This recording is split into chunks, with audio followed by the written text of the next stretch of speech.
पूर्व कैबिनेट मंत्री और मौजूदा विधायक अरविंद पांडे ने प्रेस वार्ता कर विपक्ष और कांग्रेस पार्टी पर बड़ा हमला बोला है।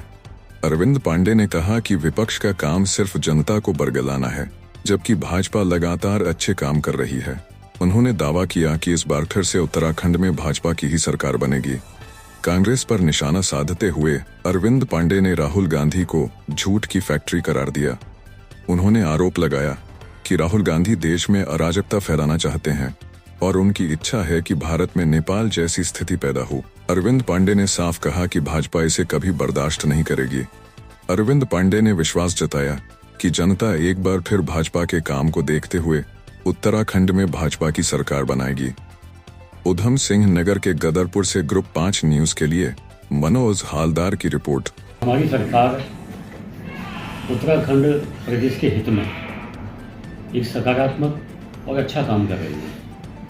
ये विपक्ष के लोग हैं, राजनीति में पक्ष विपक्ष चलता है, तो सरकार बीजेपी की है, तो जो विपक्ष के लोग हैं स्वाभाविक है जब बीजेपी की सरकार पे कोई कमी नहीं मिल रही है तो अब ये हट जाएंगे, अब वो बन जाएंगे। तो इस टाइप का जो प्रोपेगेंडा है ये विपक्ष का एक एजेंडा है। जैसे विपक्ष का कहना कि वो विपक्ष हैं जो मर्जी कहें, लेकिन मैं आपसे कहना चाहता हूँ कि जो SIR का मुद्दा इन्होंने उठाया है वोट चोरी का, अगर जो इनके अंदर थोड़ा सा भी दम है, नैतिकता है, तो किसी गांव में जाके आम जनता से पूछे ना कि एक गांव में 1000 की आबादी है, 1000 की आबादी में से किस किस का वोट काटा है। अगर एक भी गांव, चाहे यूपी का हो चाहे बिहार का हो, किसी एक गांव को साबित कर दिया ना, ये जो कहेंगे हम मान जाएंगे। तो ये राहुल गांधी एक झूठ की फैक्ट्री है। इनको झूठ बोल के देश के अंदर अराजकता पैदा करनी है। ये वो लोग हैं, ये वो अफसोस की बात है कि विपक्ष होता है सरकार की विफलताओं को जनता के सामने लाना और उसका समाधान कराना। लेकिन इस समय अफसोस की बात है और दुख की बात है कि इस समय जो हिंदुस्तान का राजनीतिक विपक्ष है ये देश के अंदर अराजकता पैदा करना चाहता है और स्थिरता पैदा करना चाहता है, संविधान की हत्या करना चाहता है। ये वो लोग हैं जो चाहते हैं श्रीलंका जैसा हालात हिंदुस्तान में हो जाए। राहुल गांधी ये वो आदमी है जो चाहते हैं नेपाल जैसा हालात हिंदुस्तान में हो जाए। जैसे जब ये देशद्रोही लोग हैं। जैसे जब पुष्कर सिंह धामी जी दिल्ली रवाना होते हैं, दिल्ली जाते हैं, तो वापसी आने से पहले चर्चाएं शुरू हो जाती हैं कि शायद चेहरा बदलने की स्थिति बनी हुई है। मुख्यमंत्री किसी स्टेट का मुख्यमंत्री होता है तो उसका काम है प्रदेश में घूमना नहीं होता है। सेंटर की सैकड़ों हजारों योजनाओं के विषय में मीटिंग होती है, विभागीय मीटिंगें होती हैं, मुख्यमंत्री की जिम्मे हजारों बड़े बड़े काम होते हैं।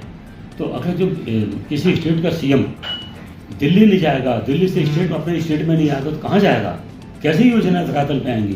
तो ये विपक्ष का एजेंडा है, बदलना और इसके अलावा कुछ नहीं। अच्छा, 2027 का क्या एजेंडा रहेगा? 2027 में स्टेट की जनता, देवभूमि उत्तराखंड की जनता तीसरी बार भारतीय जनता पार्टी की सरकार बनाएगी, ये मैं आपको पहले से बोलूँ।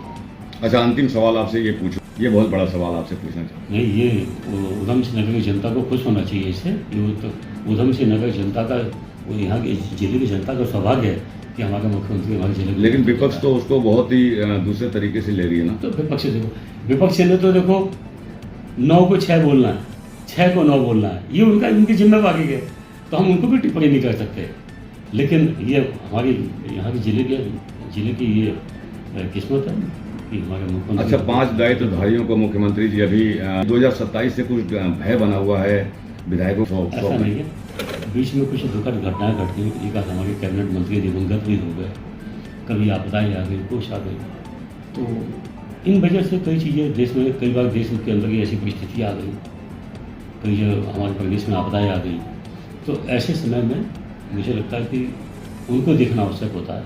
और वैसे भी हमारा देखिए जो सवाल है ये हमारे स्तर का नहीं है, ये हमारी पार्लियामेंट्री बोर्ड है, हमारे केंद्रीय नेतृत्व बैठे हैं, उनका भी देखा दे। तो माननीय विधायक जी, आपका पूरा साफ तौर से कहना है कि 2027 में आपकी सरकार आ रही है?